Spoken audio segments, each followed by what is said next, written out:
Puebla, México, 15 de marzo de 2019. En los pasillos iluminados del Hospital General, María Elena avanza con pasos cansados, empujando la camilla donde reposa su hijo Diego, de apenas 6 años. Un accidente doméstico lo llevó al quirófano, y tras varias horas de tensión, los médicos aseguran que ha sobrevivido de milagro. Pero lo que parecía el inicio de una lenta recuperación, pronto se transformaría en un relato inquietante, una experiencia que desafiaría las fronteras entre vida, muerte y memoria. Esa noche, Diego abrió los ojos aún somnoliento por la anestesia. No buscó a su madre ni preguntó por su juguete favorito. Con voz débil pero clara, dijo: «Mami, yo ya me morí. No aquí, sino antes, cuando era Carlos». María Elena creyó haber entendido mal, pero él lo repitió señalando su pecho con un dedo pequeño. «Aquí entró la bala. Me dolió mucho, pero me morí rápido». La enfermera que escuchaba se estremeció, como si el aire se hubiera congelado. Los doctores atribuyeron sus palabras a efectos secundarios de la anestesia. «Son alucinaciones comunes», explicó uno. Sin embargo, Diego no se detuvo. Mirando a su madre, dijo con voz más firme: «Tenía 23 años. Fue en 1987, en Guadalajara. Trabajaba en el Hospital Civil. ¿Te acuerdas de mí, mami? Lloraste mucho cuando morí». María Elena casi deja caer la manta que sujetaba. Ella nunca había vivido en Guadalajara, y su hijo de 6 años no podía inventar detalles tan precisos. Lo que empezó como un comentario extraño, pronto se convirtió en una narrativa fluida. Diego hablaba como un adulto atrapado en un cuerpo infantil. Mencionaba salas médicas, describía pasillos y hasta nombraba equipos de uso hospitalario. «El quirófano 3 siempre olía raro, como a gas», murmuraba. La madre lo escuchaba entre el miedo y la ternura, sin saber si abrazarlo o salir corriendo. La enfermera Carmen Morales, con 20 años en pediatría, confesó después que jamás había presenciado algo semejante. El verdadero desconcierto surgió durante un examen neurológico de rutina. El doctor Roberto Mendoza encendió una linterna para revisar los reflejos de Diego. Antes de que terminara, el niño lo interrumpió con tono seguro: «Doctor, lo está haciendo mal. Primero debe evaluar el reflejo pupilar con luz, después el córneo palpebral y al final los tendinosos profundos. Es protocolo básico de neurología». El médico se quedó paralizado. Diego no solo hablaba con precisión, sino que describía exactamente lo que se enseña en medicina. María Elena no podía explicar nada. Ella era secretaria administrativa, sin relación alguna con el mundo de la medicina. En su casa jamás se hablaba de hospitales más allá de consultas comunes. ¿Cómo su hijo de 6 años podía usar terminología médica sin titubear? El doctor Mendoza, tratando de mantener la calma, le preguntó: «Diego, ¿de dónde aprendiste eso?». El niño lo miró con naturalidad y respondió: «Ya lo sabía. Yo era interno en el hospital. Ayudaba a revisar pacientes». Los presentes intercambiaron miradas de incredulidad. Algunos pensaban que era una broma, otros un caso psiquiátrico. Sin embargo, la precisión en las descripciones no podía ignorarse. Diego comenzó a hablar del tiroteo en las inmediaciones del hospital, repitiendo una y otra vez: «Había muchos heridos. Yo traté de ayudar, pero no me dio tiempo». Sus palabras se mezclaban con lágrimas. «La bala entró aquí y todo se apagó». Se tocaba el pecho mientras lloraba con una angustia que no parecía suya. Esa noche, en la habitación del hospital, Diego continuó contando su historia. Decía nombres de compañeros, mencionaba calles y hasta describía un uniforme blanco con insignias que jamás había visto en la vida real. Su madre, entre sollozos, le pedía que descansara, pero él insistía: «Mami, te juro que yo ya viví todo eso. Yo era Carlos». Para María Elena, la idea de que su hijo estuviera recordando otra vida parecía absurda, pero el dolor en sus ojos no era un juego. Lo más extraño fue cuando Diego pidió papel y lápiz. Apenas recuperaba fuerzas, pero escribió con letra torpe lo que parecía una lista.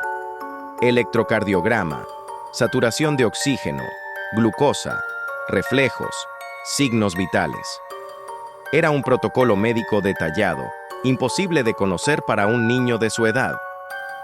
El doctor Mendoza guardó la hoja en silencio, consciente de que aquello superaba cualquier explicación racional. Algo más profundo estaba sucediendo, algo que no podía reducirse a delirios ni a fantasías infantiles. Así comenzó la historia que mantendría en vilo a médicos, psicólogos, investigadores y a toda una familia. Un niño de 6 años, sobreviviente de un accidente doméstico, afirmaba con total seguridad recordar otra vida, con nombre, fecha, lugar y causa de muerte. La noticia pronto empezaría a expandirse más allá de los muros del hospital. Lo que se avecinaba no era solo un misterio personal, sino un caso que cuestionaría las creencias sobre reencarnación, memoria y lo que realmente ocurre después de morir. Al regresar a casa, María Elena creyó que el extraño episodio terminaría con el descanso. Sin embargo, durante la primera noche, Diego despertó gritando: ¡Cuidado! ¡Vienen disparos! Se cubría el pecho como si reviviera el momento de su muerte. Su madre intentaba consolarlo, pero él repetía entre sollozos: «Fue en Guadalajara, mamá. Fue en 1987. Yo era Carlos y me mataron». Los sueños eran tan vívidos que parecía revivir otra existencia, dejando a todos en la familia profundamente desconcertados. Con el paso de los días, los recuerdos se hicieron más nítidos. Diego describía la fachada del Hospital Civil de Guadalajara con sorprendente exactitud, hablaba de compañeros de trabajo e incluso mencionaba a un tal doctor Salazar, con quien decía haber compartido guardias nocturnas. Para María Elena, aquello era imposible de asimilar. Su hijo de 6 años nunca había viajado fuera de Puebla, y mucho menos conocía personas relacionadas con la medicina. ¿De dónde surgía tanta precisión en un niño tan pequeño? Un primo de la familia, intrigado por la situación, grabó en video uno de los relatos de Diego. El niño, con voz firme, narraba cómo aquel 1987 una balacera se desató cerca del hospital. Yo estaba ayudando a un paciente cuando sentí el impacto. Me dolió mucho aquí, decía, señalando su pecho. Escuché voces, y luego todo se apagó. El video pronto circuló entre amigos y conocidos, y no tardó en llegar a un grupo local de investigadores de fenómenos paranormales. La noticia comenzó a correr como fuego. Medios locales se interesaron en el caso del niño que recordaba otra vida. Periodistas acudieron a la casa de la familia, deseosos de obtener imágenes y testimonios. Al principio, María Elena dudó en hablar, temiendo que su hijo fuera ridiculizado. Pero ante la presión mediática, aceptó dar una entrevista. En ella, Diego volvió a repetir con claridad: «Yo no soy solo Diego. También fui Carlos, un interno de medicina que murió en 1987». La entrevista causó revuelo. Algunos la tomaron como un caso fascinante de reencarnación, otros como una farsa mediática. Sin embargo, lo que desconcertaba era la coherencia del relato y la información verificable que el niño entregaba. Investigadores en Guadalajara comenzaron a buscar registros de un joven llamado Carlos, estudiante de medicina o interno, muerto en circunstancias violentas cerca de 1987. Aunque el proceso fue lento, pronto aparecerían pruebas que darían más peso a la historia de Diego. Mientras tanto, en casa, los recuerdos seguían apareciendo de forma espontánea. Diego pedía escuchar canciones que jamás había oído, melodías de los años 80 que decía reconocer. «Pon esa de Soda Stereo», le pedía a su madre, sorprendiendo a todos. También mostraba extraños hábitos. Doblaba servilletas como en un hospital, intentaba vendar muñecos como si fueran pacientes, y hasta corregía a los adultos en primeros auxilios. Era como si una vida entera se filtrara en la mente de un niño de 6 años. Los médicos que lo trataban comenzaron a dividirse en 2 bandos: los que consideraban que se trataba de un fenómeno psicológico, quizá un trauma postoperatorio, y los que admitían que algo extraordinario ocurría. El doctor Mendoza, quien lo había atendido en el hospital, se atrevió a decir en privado: «Nunca había visto algo así. Es imposible que este niño invente protocolos médicos. Es como si realmente hubiese estudiado medicina antes de nacer». Sus palabras solo aumentaron la controversia. Una noche, Diego sorprendió a todos al dibujar un mapa rudimentario del hospital. Indicó con claridad la entrada principal, el área de urgencias y hasta una cafetería cercana. Su madre guardó el dibujo en silencio, temblando de miedo y curiosidad. «Mami, yo ahí vivía casi todos los días», dijo con voz suave. «Me gustaba caminar por esos pasillos». Aquella imagen era demasiado específica para un niño que jamás había viajado a Guadalajara. El misterio se volvía cada vez más difícil de ignorar. La familia comenzó a recibir visitas de psicólogos, sacerdotes y hasta curiosos espiritistas que buscaban entender el fenómeno. Algunos sugerían rezar para liberar al alma de Carlos, otros pedían estudios clínicos más profundos. María Elena se debatía entre proteger a su hijo del escándalo y descubrir la verdad detrás de sus recuerdos. Diego, por su parte, parecía cargar con un peso enorme.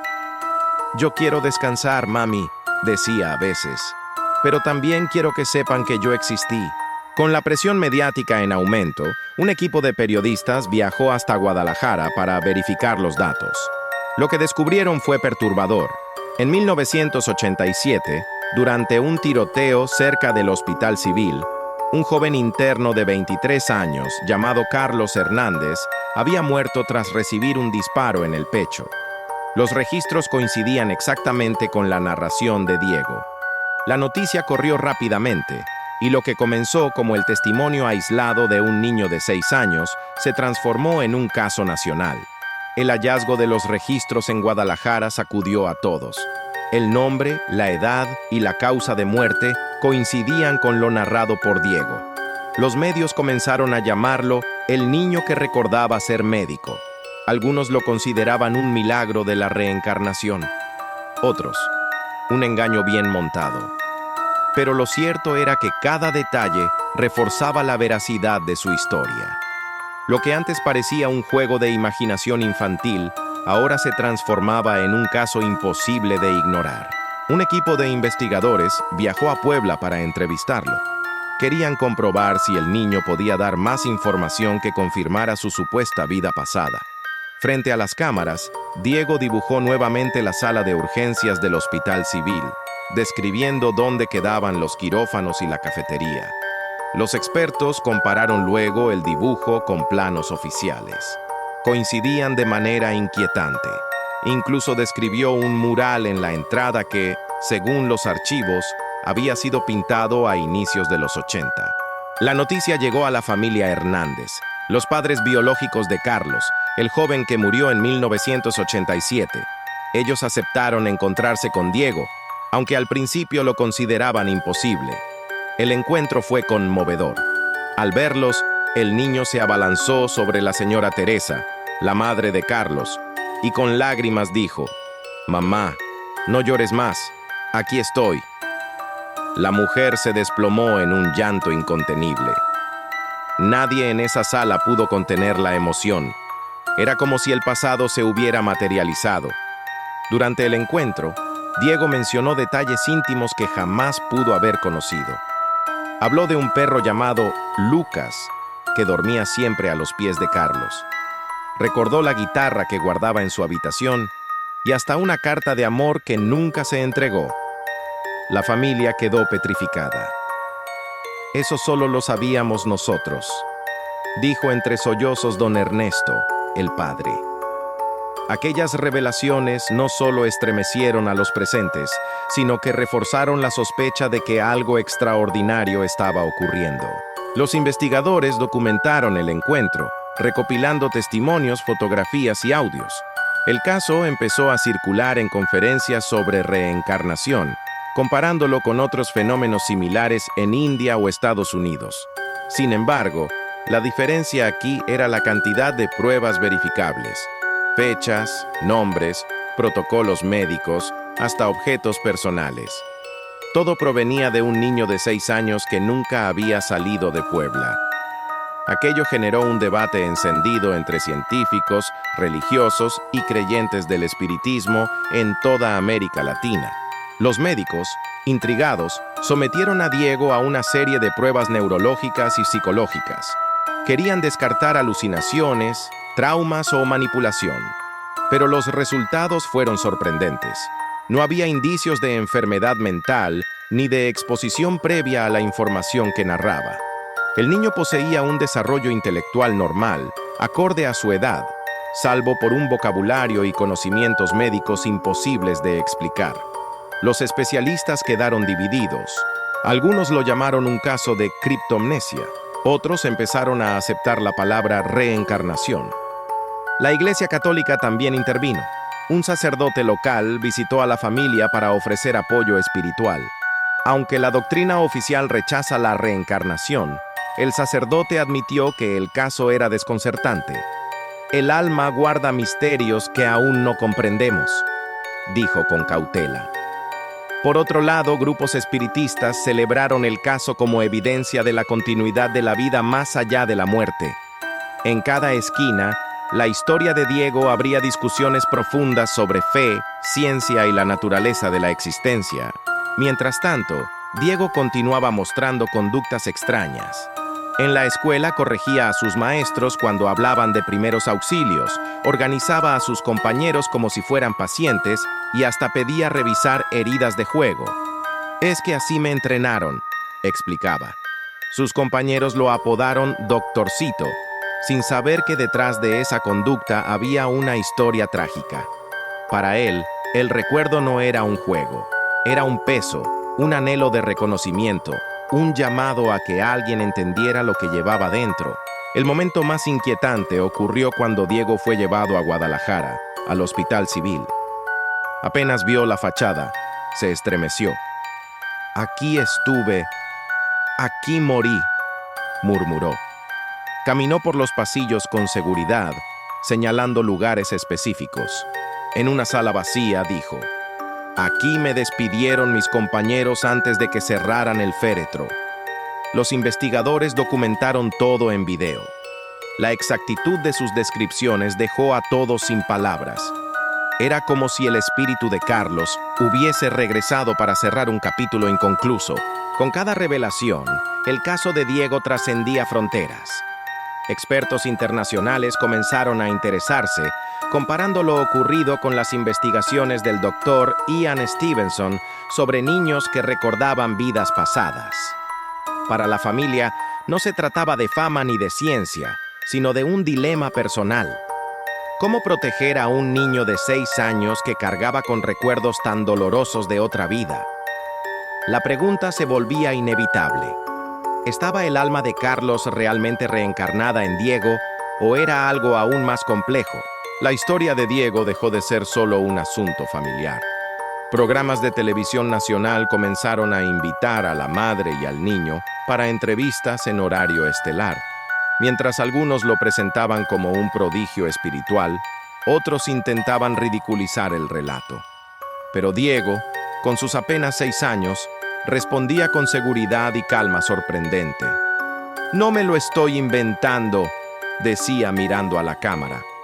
«Yo fui Carlos y ahora soy Diego. Tengo 2 vidas en mi corazón». Las redes sociales estallaron con teorías y debates. Algunos usuarios afirmaban que era el caso más sólido de reencarnación registrado en México. Otros lo acusaban de fraude mediático. Incluso surgieron imitadores, niños que decían recordar vidas pasadas buscando atención. Sin embargo, lo que diferenciaba a Diego era la verificación de datos históricos, la precisión en detalles médicos y el encuentro con la familia Hernández. Ese peso de evidencia mantenía su caso en un nivel que pocos podían ignorar. La presión mediática comenzó a pasar factura a la familia. María Elena veía cómo la privacidad desaparecía poco a poco. Vecinos, periodistas y curiosos se agolpaban en la puerta de su casa. Algunos buscaban respuestas espirituales, otros simplemente morbo. Diego, por su parte, parecía llevar la atención con extraña madurez. Sin embargo, A veces lloraba en silencio y pedía a su madre: «Mami, yo solo quiero ser un niño normal, no quiero recordar tanto». Ese dolor infantil rompía el corazón. Los investigadores decidieron profundizar. Psicólogos infantiles aplicaron test proyectivos para medir la imaginación del niño. Sorprendentemente, Diego no mostraba fantasía excesiva ni tendencia a inventar historias. Por el contrario, sus recuerdos eran consistentes, repetidos con exactitud en diferentes contextos. «No hay contradicciones», afirmó la psicóloga clínica. «Esto no es producto de una mente infantil inventiva. Lo que este niño expresa tiene una coherencia difícil de encontrar incluso en adultos». El caso seguía desafiando cualquier explicación convencional. El fenómeno también atrajo a universidades interesadas en documentar el caso como estudio académico. Un grupo de antropólogos lo analizó desde la perspectiva cultural, señalando cómo en México las creencias en el alma y la vida después de la muerte están arraigadas. Sin embargo, ellos mismos admitieron que la información precisa y verificable iba más allá de simples influencias culturales. Este caso mezcla tradición, ciencia y lo inexplicable, dijo uno de los profesores. Es un espejo de nuestras preguntas más profundas. Mientras tanto, la familia Hernández experimentaba sentimientos encontrados. Por un lado, el reencuentro con Diego les trajo consuelo. Sentían que Carlos había vuelto de alguna forma. Por otro lado, sufrían al ver a un niño cargando con recuerdos tan pesados. Él debería estar jugando, no reviviendo nuestra tragedia, decía la señora Teresa entre lágrimas. Sin embargo, cada vez que Diego los visitaba, compartía detalles que los convencían aún más. Era como si Carlos hubiera encontrado un puente para volver a casa. El caso también provocó divisiones en la comunidad religiosa. Algunos sacerdotes advirtieron a la familia que todo podía ser una influencia maligna disfrazada. Otros, más abiertos, consideraban que la misericordia divina podía manifestarse de formas misteriosas. En paralelo, grupos espiritistas comenzaron a señalar a Diego como un alma vieja, un espíritu que no había completado su misión. La familia quedó atrapada en medio de creencias enfrentadas, sin saber a quién escuchar ni cómo proteger a su hijo. En la escuela, Diego ya no era visto como un niño cualquiera. Algunos compañeros lo admiraban, otros lo rechazaban, llamándolo el niño raro que habla con muertos. Los maestros, aunque intentaban protegerlo, tampoco podían evitar el desconcierto cuando el niño corregía temas médicos o históricos con absoluta seguridad. El pequeño comenzó a aislarse, pasando más tiempo en casa que en el recreo. Aunque su madre trataba de darle una vida normal, los recuerdos lo perseguían en cada rincón. Lo más sorprendente fue cuando Diego empezó a hablar de su muerte con calma. «No fue tan malo, mami. Después de la bala, sentí paz y vi una luz hermosa que me llevó hacia arriba, pero no podía quedarme, tenía que volver como Diego». Estas palabras dejaron a todos en shock. No era solo un recuerdo de otra vida, sino una experiencia real de lo que pasa después de morir. Una revelación que impactaba tanto a creyentes como a escépticos. A medida que el caso se difundía, surgieron voces internacionales. Parapsicólogos, médicos y hasta documentalistas extranjeros viajaron a México para registrar la historia. Cada uno aportaba teorías, pero ninguno lograba explicar el fenómeno en su totalidad. Lo único indiscutible era la autenticidad de las pruebas y la coherencia de los recuerdos de Diego. Para muchos, aquel niño de 6 años se había convertido en un símbolo viviente de los misterios del alma, recordándonos que la muerte quizá no sea el final. Con el paso de los meses, la vida de Diego se convirtió en una paradoja. Era un niño que quería jugar y correr en el parque, pero al mismo tiempo cargaba con recuerdos que no le pertenecían. En entrevistas repetía: «Yo ya viví una vez y ahora me toca vivir otra». Para algunos era un elegido, para otros un misterio sin resolver, pero para su madre seguía siendo su hijo de 6 años, inocente y vulnerable atrapado en un destino inesperado. La familia comenzó a rechazar apariciones mediáticas. Decidieron proteger a Diego del ruido exterior y enfocarse en darle una infancia lo más normal posible. Sin embargo, las visitas de investigadores y curiosos no cesaban. La gente quería respuestas, buscaba pruebas, anhelaba entender lo inexplicable. María Elena, agotada, pidió respeto. Mi hijo no es un espectáculo. Lo que vivimos es real, pero también doloroso. No olviden que detrás de esta historia hay un niño que merece paz. Sus palabras conmovieron a muchos. Diego, con el paso del tiempo, fue aprendiendo a convivir con sus recuerdos. A veces hablaba de Carlos como si fuera otro amigo dentro de él. Él me guía, me enseña cosas, decía. En otras ocasiones, pedía que ya no le preguntaran más, porque lo cansaba revivir esos momentos. La dualidad lo acompañaba día y noche. Los médicos coincidían en que el tiempo podría suavizar sus memorias, pero nadie podía garantizar que desaparecieran por completo. El misterio persistía, intacto. El encuentro con la familia Hernández dejó una huella imborrable. Para ellos, Diego era la prueba de que el alma de su hijo Carlos seguía viva, aunque en un nuevo cuerpo. Sentimos que tuvimos la oportunidad de despedirnos de verdad, confesó la señora Teresa. Esa experiencia les trajo paz, aunque también la certeza de que la muerte no es un adiós definitivo, sino una transformación. Diego les regaló consuelo, y al mismo tiempo cargó con el peso de su dolor. La comunidad científica nunca alcanzó un consenso. Algunos estudiosos clasificaron el caso como memoria de vidas pasadas, citando investigaciones similares documentadas en otros países. Otros lo llamaron un fenómeno psicológico aún incomprendido. Pero lo cierto era que ninguna explicación lograba abarcar todos los hechos. La precisión de los protocolos médicos, los detalles históricos verificados, las emociones tan humanas. Diego, sin proponérselo, había abierto un debate eterno sobre los límites de la conciencia y el misterio de lo que somos realmente. En la intimidad del hogar, Diego a veces compartía frases que dejaban a todos en silencio. La muerte no da miedo, mami. Es como cerrar los ojos y despertar en otro lugar. Pero siempre volvemos con quienes amamos. Su madre lo escuchaba con lágrimas contenidas, sabiendo que esas palabras no podían venir de un niño común. Eran el eco de un alma que había atravesado el umbral entre la vida y la muerte, trayendo consigo una verdad difícil de ignorar. El tiempo avanzó, y aunque los recuerdos de Carlos se volvieron menos intensos, nunca desaparecieron del todo. Diego creció con la certeza de haber vivido antes, como si su vida actual estuviera acompañada por una sombra luminosa del pasado. En entrevistas más recientes, ya con más años, dijo: tal vez todos hemos vivido antes, solo que algunos lo recordamos y otros no. Su caso se convirtió en un referente para quienes buscan respuestas sobre la reencarnación y la continuidad del alma.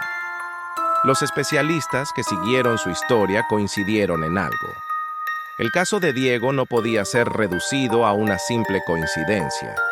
Había demasiados datos verificables, demasiada coherencia. Se convirtió en un expediente estudiado en congresos de parapsicología y medicina, y aún hoy sigue siendo citado como una de las experiencias más documentadas en América Latina. El niño de 6 años que habló con la voz de un joven médico terminó siendo una pieza clave en el eterno rompecabezas de la existencia. Más allá de los estudios y debates, lo que este caso dejó fue un mensaje profundo. La vida no termina con la muerte, y el amor trasciende los cuerpos y las épocas. Diego nos recordó que cada alma puede tener más de una historia, y que los lazos de amor siempre encuentran el modo de reencontrarse.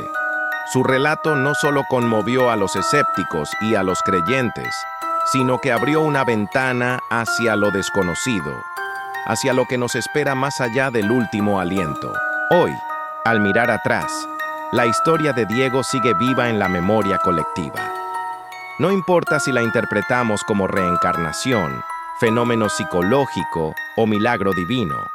Lo importante es que nos invita a reflexionar sobre nuestra propia existencia, sobre el valor de cada momento y sobre la certeza de que la muerte no es el final, sino una puerta. Una puerta que, como en el caso de Diego, a veces se abre para recordarnos que el alma es eterna. Ahora te invito a ver el video de tu pantalla final, el niño que dice ser John Lennon. Reencarnación sorprendente.